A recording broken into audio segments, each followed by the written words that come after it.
So you want to grow mint, but you don't want it to take over your whole yard? You're not alone. Mint is one of those herbs that everyone loves for its fresh flavor and easygoing nature. But it's also notorious for spreading like wildfire if you're not careful.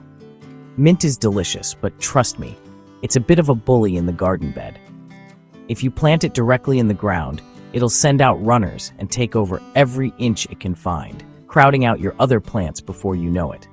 That's why containers are your best friend. Growing mint in a pot gives you all the flavor and none of the chaos.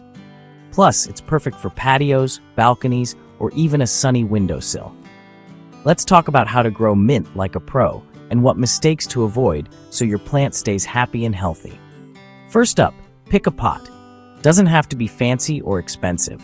I like something about 12 inches wide and 8 inches deep, with a few good drainage holes at the bottom. Mint likes to spread, and it'll fill that space up fast, so give it some room to grow. If you want a bigger harvest, go for a slightly larger pot, but don't go too small or your mint will get root-bound quickly. Use a quality potting mix, not soil from your yard. Mint loves loose, well-drained soil. Think light and fluffy. A good potting mix helps the roots breathe and prevents them from getting waterlogged. If you want to go the extra mile, mix in a little compost for extra nutrients and even better growth. Now, where do you put that pot? Mint loves sunshine, but a bit of afternoon shade can keep those leaves tender, especially if you live somewhere hot. Too much direct sun in scorching climates can make the leaves a bit tough or even cause them to burn. Although mint does tolerate some shade, you should still try to give it at least 6 hours of sunlight. Mint likes cooler temps, so don't let your plant get too hot or too dry. If you're somewhere warmer, morning sun with afternoon shade is perfect. That way, your mint gets the light it needs to grow lush and green, but it won't get stressed out by the heat. Mint thrives in temperatures between 60 and 75 degrees Fahrenheit, or 15 to 24 degrees Celsius. Growth slows down when temperatures exceed 86 degrees Fahrenheit, or 30 degrees Celsius. And if you're growing indoors, a bright windowsill that gets a few hours of sun will do the trick. Just rotate the pot every week or so to keep the growth even. Now, here is just an interesting piece of information for you. Mint roots can survive temperatures up to -20 degrees Fahrenheit or -29 degrees Celsius. So if you forget to bring it in for the winter, all hope may not be lost. Let's talk watering. Mint likes it moist, but not soggy. Consistent moisture is key, especially during hot spells or if your pot is in a windy spot. Stick your finger in the soil. If the top inch is dry, it's time to water. Don't just go by looks. Sometimes the surface dries out fast, but the soil underneath is still damp. If your mint is inside, mist the leaves occasionally to increase the humidity. You can fertilize every 6 to 8 weeks with a balanced liquid fertilizer, a 10-10-10 of nitrogen, phosphorus, and potassium. But don't overdo it. Too much can negatively impact your plant. You may not need to fertilize at all if you have good soil. Nice, rich soil is usually enough for mint. If it looks like it needs a boost, definitely go for it. Here's where most folks mess up. Don't plant mint with anything else in the same pot, unless you want your other herbs to get smothered.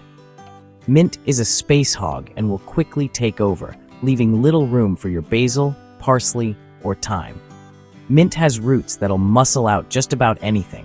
Those underground runners are strong and relentless, so give your mint its own container to keep it in check. Also, don't forget to snip those stems. Regular harvesting keeps the plant bushy, prevents legginess, and stops it from flowering and going wild. The more you pick, the more it grows, so don't be shy about using your mint. If you see flowers, pinch them off, unless you want the plant to slow down. Flowering signals the plant to put energy into seeds instead of those tasty leaves. Trimming back the flowers maintains its flavor. Now, a little pro tip. Every season or two, pull up your mint, chop off about 1/3 of the roots, and refresh the soil. Keeps the plant vigorous and the roots from getting too crowded. This also helps prevent disease and keeps your mint producing strong, healthy leaves year after year. And here's what not to do. Don't let your mint dry out completely. It'll wilt and the leaves get bitter. A stressed plant is more likely to attract pests too. And don't let the pot sit in water or the roots will rot. Always empty the saucer under your pot after watering and make sure those drainage holes are clear. Did you know you can propagate mint via stem cuttings? Cut off a stem about 3 inches long and remove the lower leaves. Stick the bottom end in some new potting soil, water it, and cover the pot and cutting with a plastic bag. Leave it on a windowsill for about 3 weeks. By then, it should be growing roots. If it is, uncover, and there you go. You have a whole new plant. So there you have it. Mint in a pot is easy, tasty, and totally manageable. With just a little care, you'll have a thriving plant that looks great and smells even better.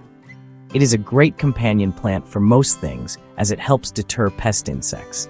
Give it a try, and you'll be sipping fresh mint tea or tossing sprigs into your salads in no time.